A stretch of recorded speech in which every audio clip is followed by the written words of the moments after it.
Nah, sekarang cara menyikapi patah hati. Ini agak panjang kalau ini ya. Kita bahas satu-satu tipsnya dari kelompok Stoik. Yang pertama, yo masih seperti pola tadi ya. Ayo kita sadari kenyataan hidup. Dalam hidup ini, kata Marcus Aurelius, ada yang hadir, ada yang keluar dari keberadaan. Beberapa dari apa yang pernah ada sekarang sudah hilang. Perubahan dan perubahan terus-menerus mengubah dunia. Seperti perkembangan waktu yang tak henti-hentinya mengubah keabadian. Jadi ini ayo kita sadari hidup ini memang berubah. Ada yang datang, ada yang pergi, yang sudah datang besok bisa berubah, yang kemudian berubah besok bisa pergi, dan lain sebagainya. Itulah hidup. Kan banyak momen ketika orang terus putus cinta, patah hati itu mengungkit-ungkit, dulu kamu lihat apa, sekarang lihat apa. Kamu kok berubah, tidak seperti dulu. Jawabannya apa? Loh, hidup memang berubah. Tidak ada yang tidak berubah. Selalu ada perubahan. Jadi longgarkanlah hatimu kok tiba-tiba menerima pasanganmu berubah. Ya memang di antara pola hidup tadi ada perubahan. Kok dilalah ya perubahannya ke arah yang pahit bagi kamu. Ya itu nasibmu sudah. Tapi dari aspek perubahan yang pasti terjadi ya kamu harus akui. Hidup ini mesti berubah. Nah, jadi ini untuk meringankan hatimu. Oh iya ya, memang kenapa kok sekarang perasaannya berubah padaku? Ya memang hidup ini hakikatnya perubahan. Oke. Bukan sesuatu yang aneh. Tidak usah kamu pertanyakan. Ya kemungkinan perubahannya ke arah yang tidak bisa kamu kontrol. Sehingga kamu sekarang kecewa. Ini rumus pertama. Kalau teman-teman merasa kaget dengan momen kok tiba-tiba dulu kita bersama, sekarang kita berpisah. Memang hidup ini penuh dengan perubahan.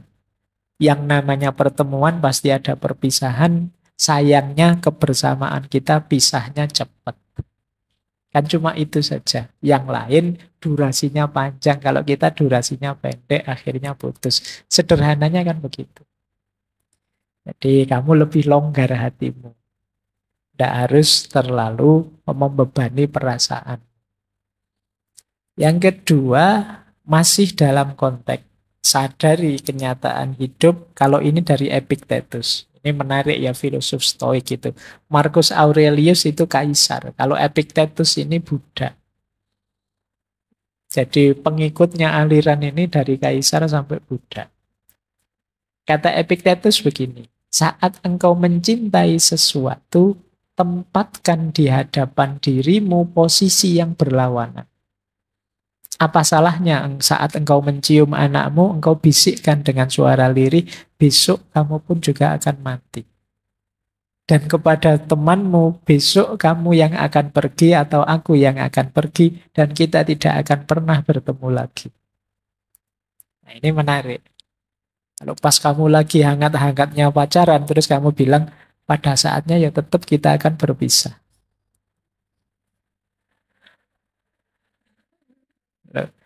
Ini kan sama-sama latihan kuat-kuatan ini. Jadi kita kan selalu kalau sedang begitu kan kita bilangnya kita akan bersama selamanya. Tidak bisa. Mesti kita akan berpisah. Polanya memang sudah begitu. Ada pertemuan, ada perpisahan. Nah, makanya bahkan itu kan contohnya anak-anak sama sahabat. Karena biasanya ini kan paling mengikat kita. Anak itu apalagi. Kalau kita dibilang anak kita besok akan mati, itu kita kan nggak terima rasanya. Tapi ya memang begitu, wong dia manusia. Ini kan persis cerita Sufi itu. Suatu ketika ada seorang Sufi yang mengunjungi seorang raja. Yang raja ini karena sangat takzim pada Sufi ingin belajar. Karena sufi ini tidak bisa lama, raja itu, wahai sufi, mbok saya diajari satu saja wawasan. Yang ini bisa bermanfaat untuk saya, untuk kerajaan saya, untuk semua orang. Terus sufi ini cuma bilang satu kata. Ya sudah, kalau cuma minta satu wawasan, saya bisa lah. Saya beritahu ya, ini hakikat yang paling sejati dalam hidupmu, kata sufi ini. Apa? Besok anakmu pasti mati. Oh, itu rajanya marah. Sufinya dipukuli. Kok bisa kamu disuruh memberi wawasan yang bagus malah mengutuk anakku? Kata si sufi, loh, yang mengutuk siapa? Bukankah anakmu besok pasti mati? Wong dia manusia. Apa ada manusia yang tidak mati? Semua manusia mesti mati. Jadi kebenarannya memang begitu. Terus dikritiklah raja ini oleh si sufi. Tadi kamu minta kebenaran padaku. Saya beritahu kebenaran kok kamu tidak terima. Telingamu kok tidak kuat. Padahal memang kebenarannya memang begitu. Nah, ini cerita ini sebenarnya untuk mengingatkan kita, kadang-kadang kebenaran itu memang pahit. Tapi kenyataannya memang begitu. Makanya tadi saran pertama, ayo siap. Ayo disadari kenyataan hidup ini. Jangan kaget, bahkan dengan orang yang paling kamu cintai pun, ya mesti salah satu akan saling meninggalkan. Ya paling tidak kan nanti salah satu meninggal. Mesti yang satu meninggal, terus yang lain sendirian, mesti begitu. Kalau meninggal bareng malah tidak enak. Meninggal bareng itu kalau tidak kecelakaan, ya tragedi apa, mending gantian saja.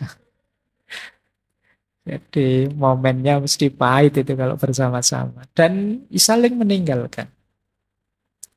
Baik, itu kenyataan hidup. Makanya yang kedua ini, kalau di Epictetus, yo tidak ada salahnya loh kalau kamu sambil misalnya memeluk anakmu atau salaman dengan sahabatmu, sambil kamu sadari, anakku ini yo manusia, besok pada akhirnya yo meninggal mati. Sahabatku ini akrab sih, tapi pada saatnya ya kita berpisah, entah aku berangkat duluan atau dia berangkat duluan. Nah, ini latihan menguatkan batin kita, ini versinya orang Stoik. Jadi kalau kalian sudah punya kekasih, ya sambil berdua disadari. Mungkin kalau ada momen berdua, yuk kita sadari bersama bahwa pada saatnya kita akan berpisah. Tidak boleh protes, memang sunnatullahnya begitu. Ini kendalikan pikiran. Jangan biarkan pikiranmu tentang keseluruhan hidupmu menghancurkanmu. Jangan isi pikiranmu dengan segala hal buruk yang mungkin masih akan terjadi.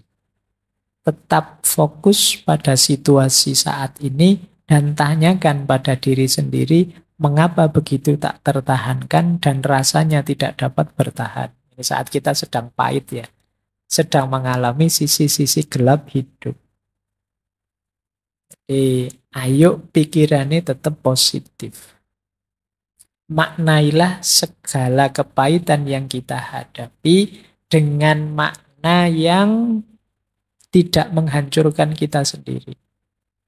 Faktanya sebenarnya kita hanya ditinggal oleh yang kita cintai. Kita hanya patah hati, kita hanya putus. Anggap saja itu satu babak, satu sisi, satu skenario, satu adegan dari hidup kita. Bukan keseluruhannya. Kita itu sering kalau mengalami sesuatu, kita maknai sesuatu yang sebenarnya hanya bagian kecil dari hidup kita, seolah-olah itu keseluruhan hidup kita. Ditinggal orang yang kamu cintai, itu kan satu bagian, satu sisi dari hidupmu. Masih banyak orang lain yang mencintaimu, masih banyak cerita lain dalam hidupmu, masih banyak dimensi lain dalam hidup. Ada mahasiswa yang begitu galaunya karena mata kuliahnya dapat nilai D.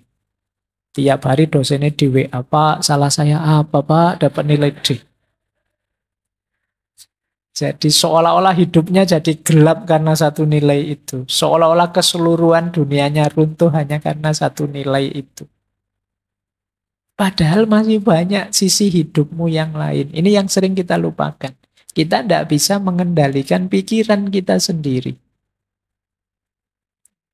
Nah, Marcus Aurelius ini menasehati kita, yuk, ya tetap sambil kita berintrospeksi salahnya di mana, kurangnya di mana, tidak pasnya di mana. Tapi ini hanya satu bagian saja, satu episode saja dalam hidup kita. Masih banyak episode-episode yang lain. Hidup kita ini kan episodenya tidak terhitung. Kalau drama Korea paling 16. Ya. Sekarang ada yang 12, ada yang 8. Oke ya. Tapi hidup kita episodenya banyak, tidak terhitung. Tidak usah khawatir kok. Wong yo episode ini sudah banyak sekali, kadang-kadang masih ada season 1, season 2, loh. Masih panjang. Tidak usah terlalu galau kalau gagal di episode ini, masih ada episode selanjutnya kok. Hidup kita masih berjalan, masih panjang. Ayo mengendalikan pikiran. Jangan hanya karena satu hal, keseluruhan hidup kita runtuhkan. Nanti kita jadinya menyesal. Potensi hidup kita itu luas, tidak hanya di situ.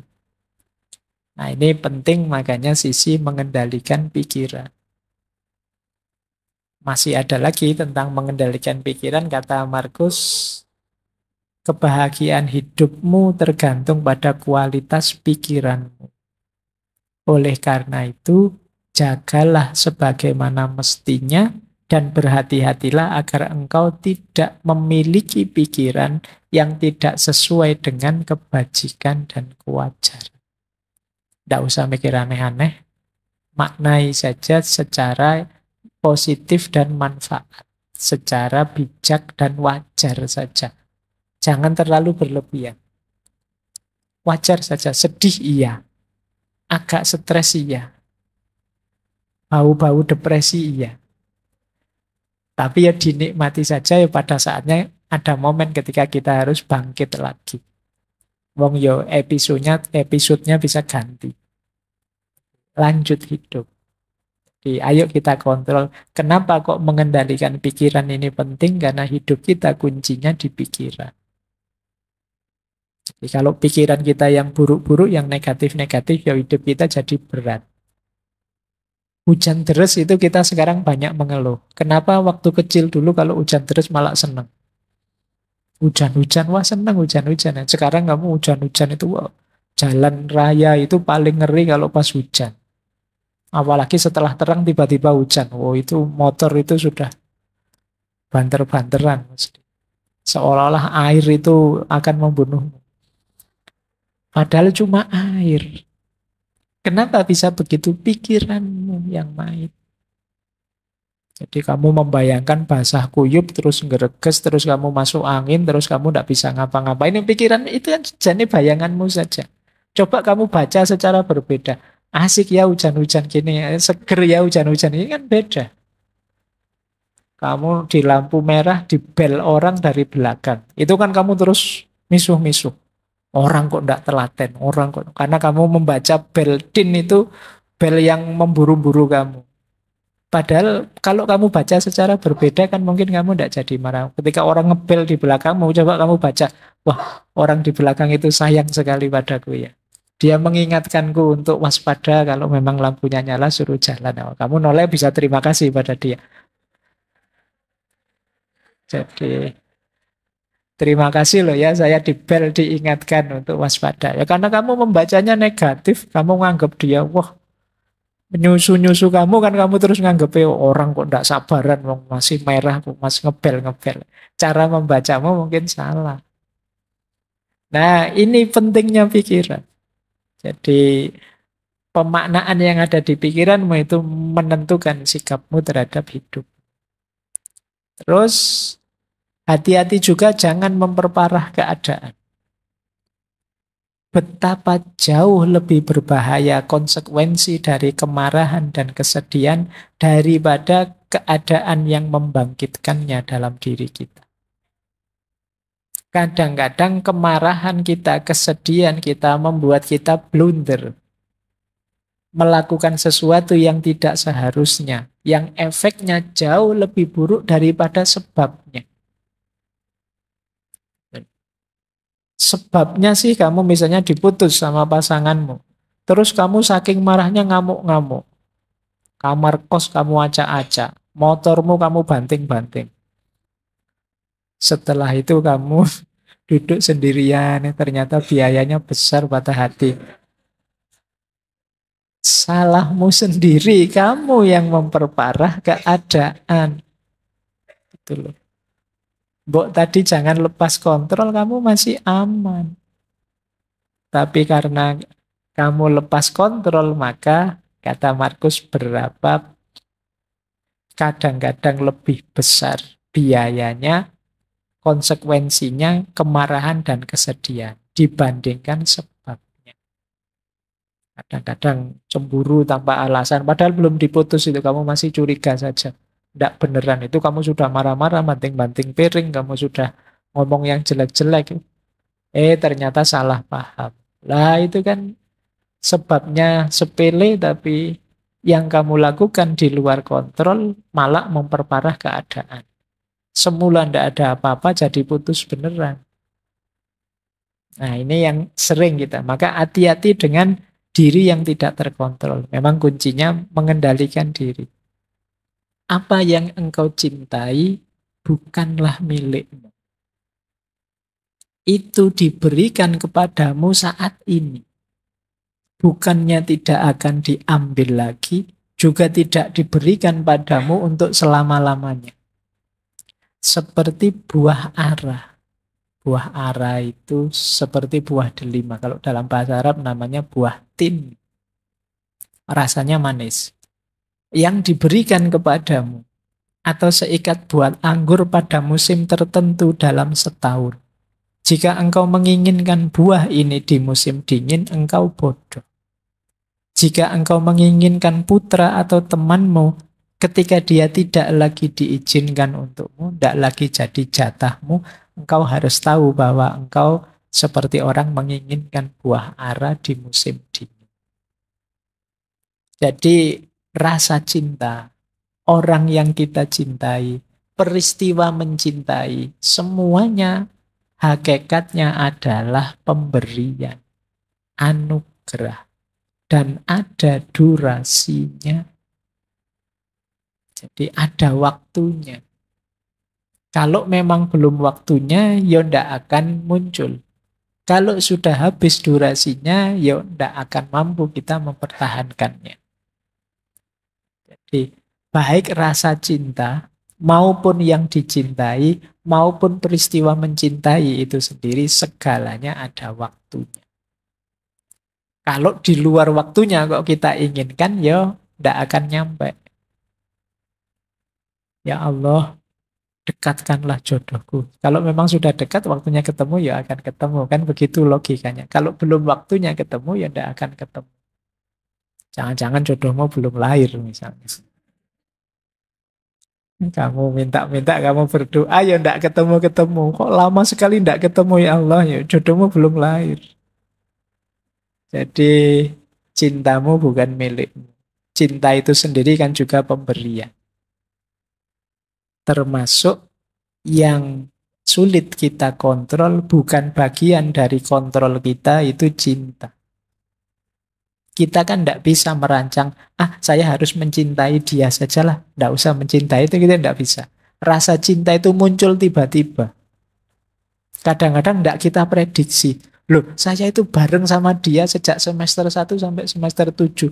Ketika nggarap skripsi baru ada rasa pada dia. Kok tidak kemarin-kemarin? Ya karena itu anugerah dari Allah. Jadi tidak bisa kita rencanakan. Saya pengennya jatuh cinta dengan yang dekat-dekat rumah sajalah biar tidak high cost misalnya. Kan tidak bisa. Gitu loh.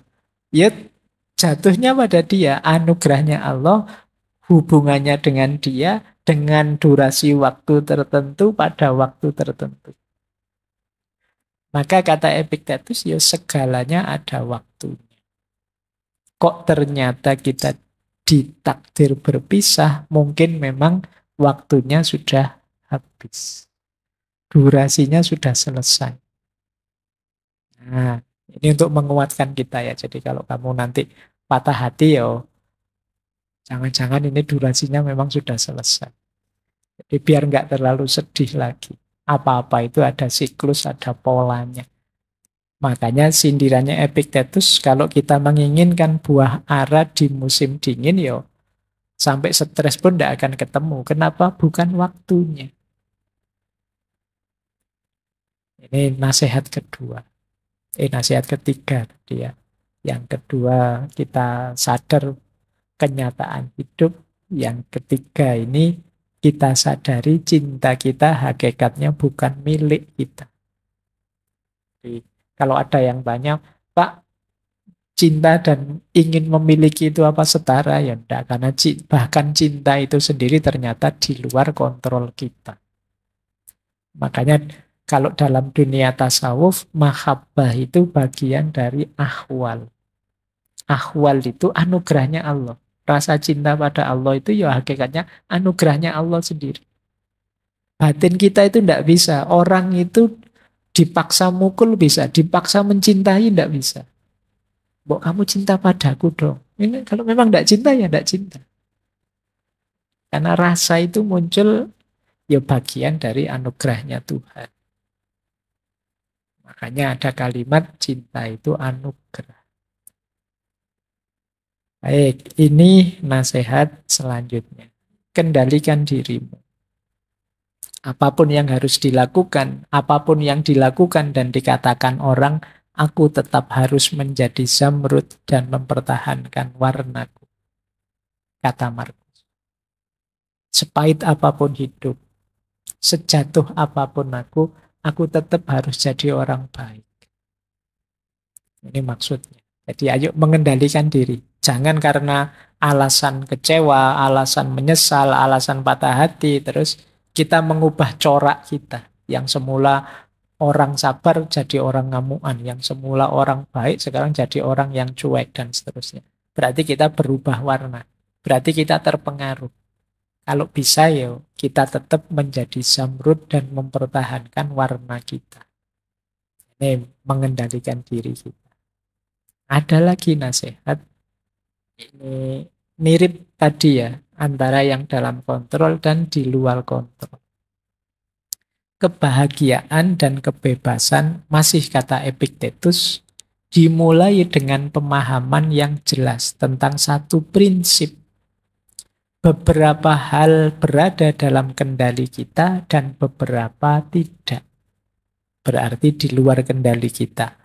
Hanya setelah kita pahami aturan mendasar ini dan belajar membedakan antara apa yang kita bisa dan tidak bisa kita kendalikan, ketenangan batin dan keefektifan hidup menjadi mungkin.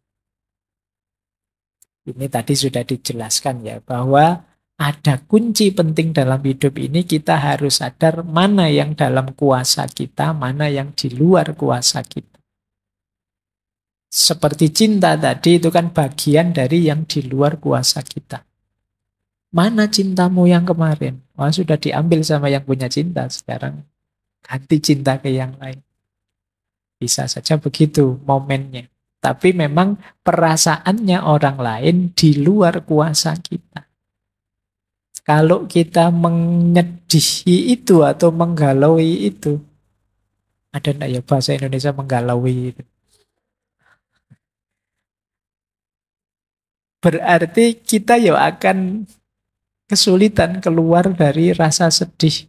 Karena ini, karena apa? Tidak ada jalan keluarnya, karena di luar kuasa kita. Apalagi urusan perasaan. Seperti saya jelaskan tadi, ya kalau urusan perasaan tidak bisa dipaksa. Kalau kita merasa sedih, itu kan orang bilang, Mbok jangan sedih. Lah ini sudah sedih. Kok tidak boleh sedih? Wong ini rasa. Mbok jangan tersinggung, gitu aja tersinggung. Lah saya sudah tersinggung ini. Jadi sulit, rasa itu diatur seperti kita ngatur yang dalam kontrol kita. Jadi ini kunci hidup bahagia. Kita harus tahu mana yang ada dalam kontrol kita, mana yang di luar kontrol kita. Kita tidak mungkin ngontrol tangannya para netizen untuk ngomong jelek-jelek. Tapi kita masih bisa ngontrol tangan kita untuk bisa posting yang baik-baik saja. Kalau kita sedih dengan yang di luar kontrol kita, wah netizen ini kok gitu ya sekarang isinya. Ya kita akan sedih kalau dan kesulitan sendiri. Karena di luar kontrol kita ya sudah, itu di luar kontrol saya. Yang bisa saya kontrol apa? Tanganku sendiri. Nah, ini penting biar kita bahagia karena sekarang banyak orang yang sedih tanpa alasan gara-gara rajin baca medsos. Begitu baca medsos darah tingginya naik. Mbok ya tadi ndak usah baca yang seneng-seneng saja. Baik.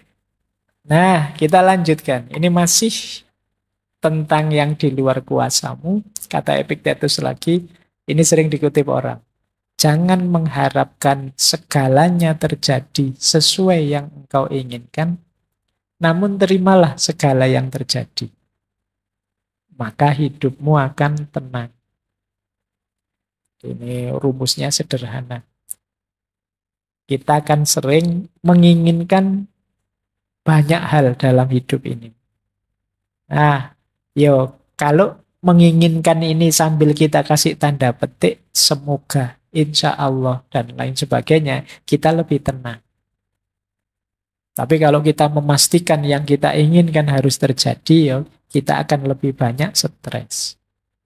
Ada lagi yang lebih menenangkan apa? Kita terima segala yang sudah terjadi. Ini lebih menenangkan. Kenyataannya saya ditolak. Wah, kenyataannya saya diputus. Mau gimana lagi saya terima. Itu lebih menenangkan. Yang paling tidak menenangkan, kita tidak terima dengan yang sudah terjadi. Ini stres double-double kamu. Wong sudah jelas kenyataannya pahit, kamu tidak mau ngakui bahwa itu pahit. Nah, itu sulit sudah. Kayak kamu minum jamu, pahit enggak? Enggak kok, saya kuat. Ya wes, orang enggak akan. Iya. Ya kalau pahit, bilang saja pahit. Kalau memang sulit, bilang saja sulit, enggak masalah. Terima saja, akui saja. Tinggal kamu tata ke depannya segala yang ada dalam kontrolmu. Kan cuma itu saja. Yang di luar kontrolmu ya dipasrahkan saja. Ini lebih menenangkan. Jadi kalau kita ingin tenang, memang rumusnya harus tahu yang dalam kontrol dan yang di luar kontrol. Nah, terus Marcus Aurelius kemudian menasehati kita. Rintangan dalam hidup itu hakikatnya adalah jalan. Meskipun benar bahwa seseorang dapat menghalangi tindakan kita, mereka tidak dapat menghalangi niat dan sikap kita yang memiliki kekuatan untuk berubah dan dapat beradaptasi. Karena pikiran menyesuaikan dan mengubah hambatan apapun menjadi sarana untuk mencapainya. Apa yang merupakan penghalang tindakan diubah menjadi jembatan bagi tindakan. Hambatan menjadi petunjuk jalan. Jadi ini menurut saya lagi-lagi cara membaca. Kamu tidak terhalang, hanya saja ada tantangan untuk dilewati. Jadi halangan itu jangan kamu baca sebagai rintangan, baca saja sebagai tantangan yang harus kamu taklukkan. Pak, saya cinta dia, Pak. Tapi orang tuanya kok tidak setuju, Pak. Alhamdulillah orang tuanya masih sadar. Ya, ya, maksudnya ke sini. Kalau Markus itu maksudnya, kalau ada halangan seperti itu, yaitu tantanganmu untuk ditaklukkan, bukan halanganmu. Kalau halangan itu kan harga mati. Cintaku terhalang, selesai. Tapi kalau cintaku mendapat tantangan, harus ditaklukkan. Gimana caranya orang tuanya terus jadi suka padamu dan setuju. Jadi rintangan hakikatnya adalah jalan. Bacalah rintangan itu sebagai jembatan. Untuk kamu lewati. Jembatan itu untuk dilewati, tidak untuk kamu tinggal di situ. Lampaui itu, taklukkan itu. Jadi ada kesulitan apapun, lampaui.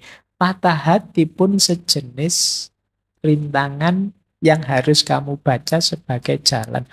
Oh, mungkin ini jalan kesuksesanku. Nah, harus aku taklukkan. Aku tunjukkan bahwa aku bisa sukses meskipun tanpa kamu. Oh, ini jadi rintangan, jadi jalan.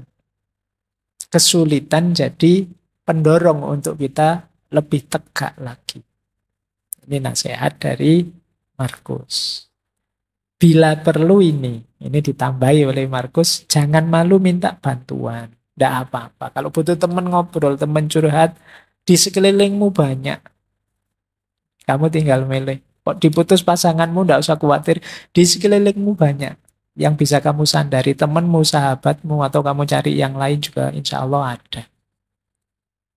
Asal kamu tidak menutup diri. Jangan malu bertanya. Kata Markus begini, jangan malu saat membutuhkan bantuan. Engkau memiliki kewajiban untuk dipenuhi seperti seorang prajurit di tembok pertempuran. Jadi bagaimana jika engkau terluka dan tidak bisa memanjat tanpa bantuan prajurit yang lain?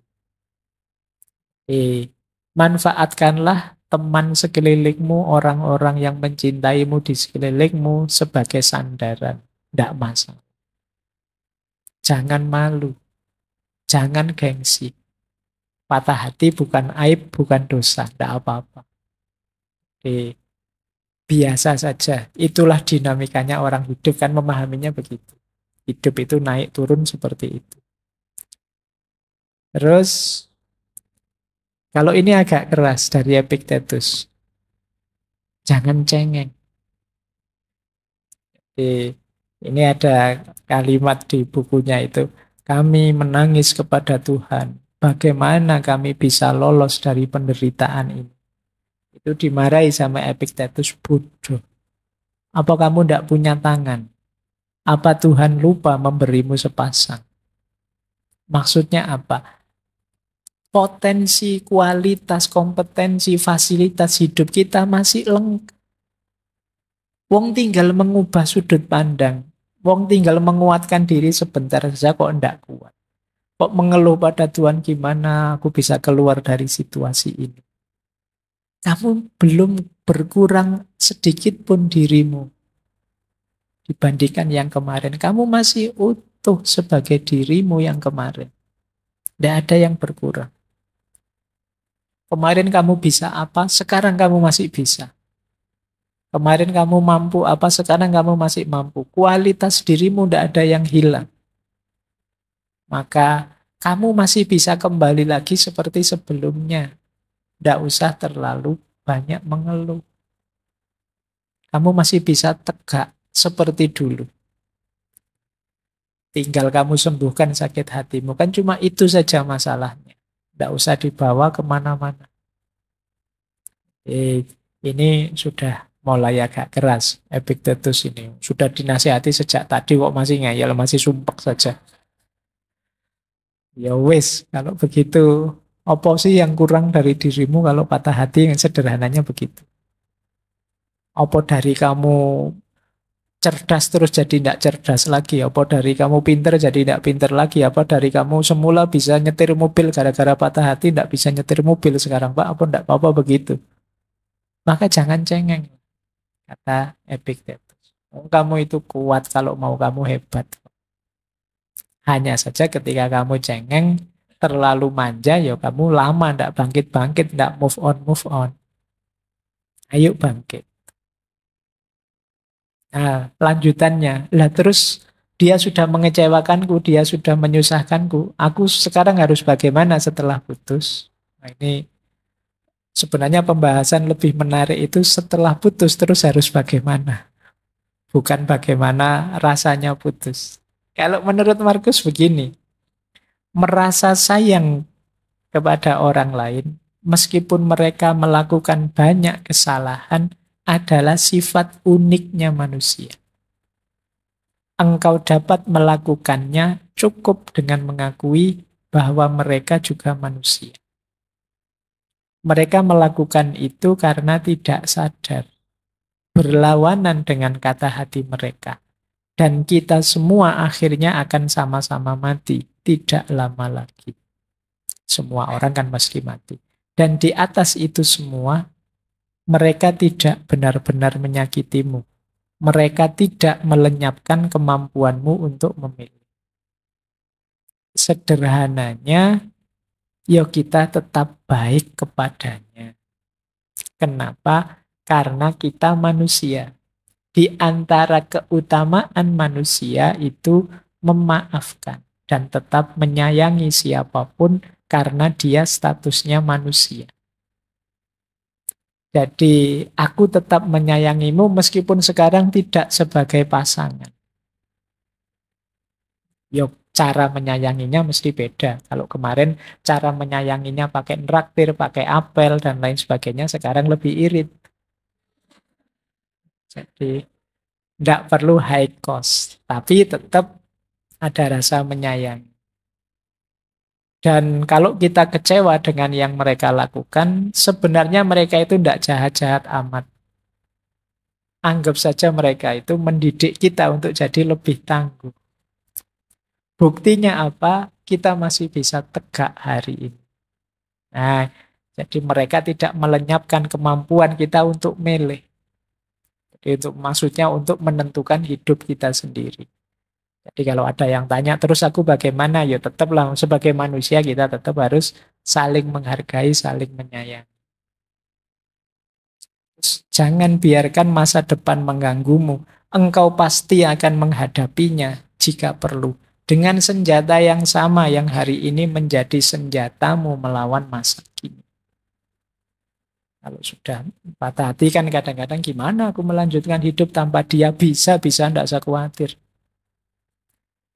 Kayak kamu dulu belum kuliah terus mau masuk kuliah kan kamu, bisa ndak ya Pak saya kuliah itu, saya itu. Ternyata dijalani yo bisa. Bahkan sekarang yo ndak blek. Jadi ternyata bisa. Kamu membayangkan mungkin yang baru menikah dulu mikirnya panjang gimana menikah itu saya ndak bisa ini, ndak bisa itu. Dijalani ya ternyata ya bisa. Merantau keluar kota selama ini bareng orang tua terus. Sekarang kuliahnya di Jogja sendirian. Mungkin awalnya kamu mikir, bisa ndak ya aku hidup sendirian. Oh, buktinya sekarang bisa. Bahkan kalau disuruh pulang kampung sekarang agak males-malesan. Khawatir ditanya lulusnya kapan. Nah, bisa kok. Kata Markus, dengan alat yang sama yang kamu miliki. Dengan cara berpikir yang sama, dengan gaya hidup yang sama, kamu terbukti bisa menaklukkan apapun dalam hidupmu. Apalagi ini. Hanya sekedar ditinggal pasangan. Nah, jadi kata Markus, bisalah. Dengan senjata yang sama, yang selama ini engkau miliki. Nah, ini lanjutannya. Ini kalau masih tidak sembuh-sembuh. Sakit hatinya.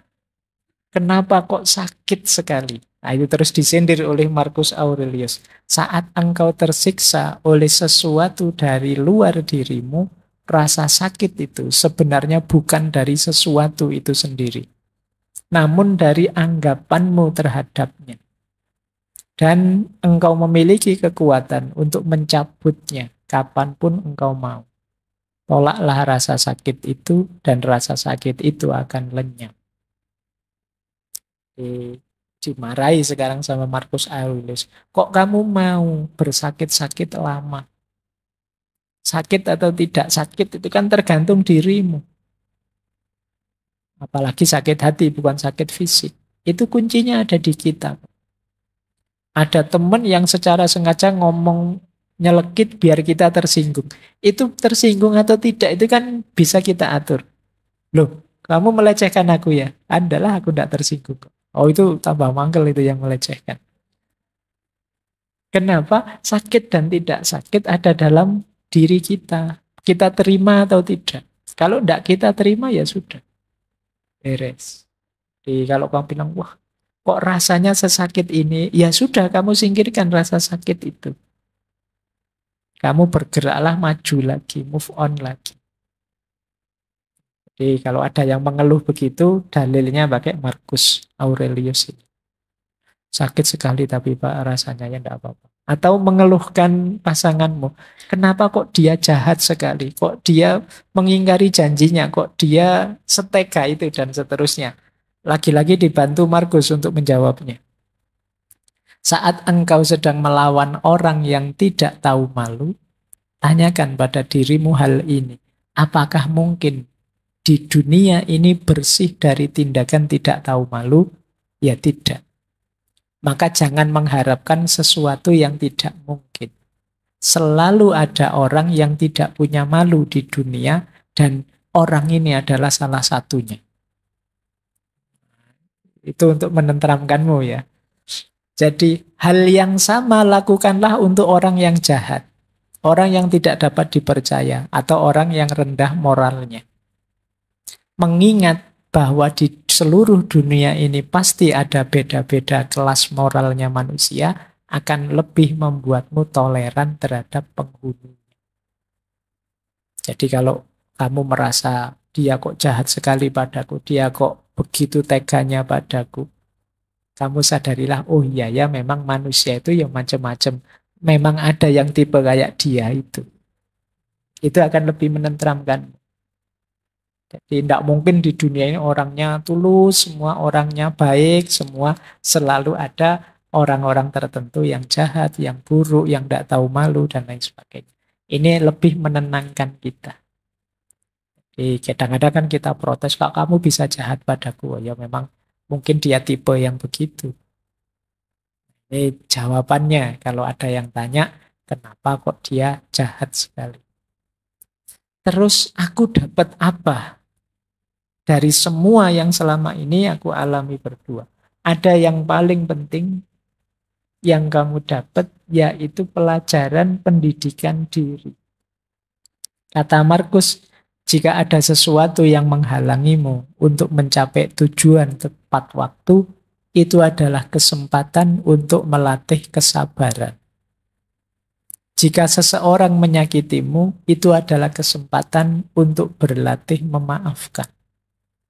Jika ada sesuatu yang sulit merintangimu, itu adalah kesempatan untuk menjadi lebih kuat. Jadi kesulitan apapun, bencana apapun, musibah apapun, kepedihan apapun, hakikatnya adalah medan latihan untuk meningkatkan kualitas diri kita. Apapun itu. Pinter-pinterlah mengambil hikmah, mengambil pelajaran dari apa yang kita alami dalam hidup, termasuk kepahitan-kepahitan hidup yang kita rasakan.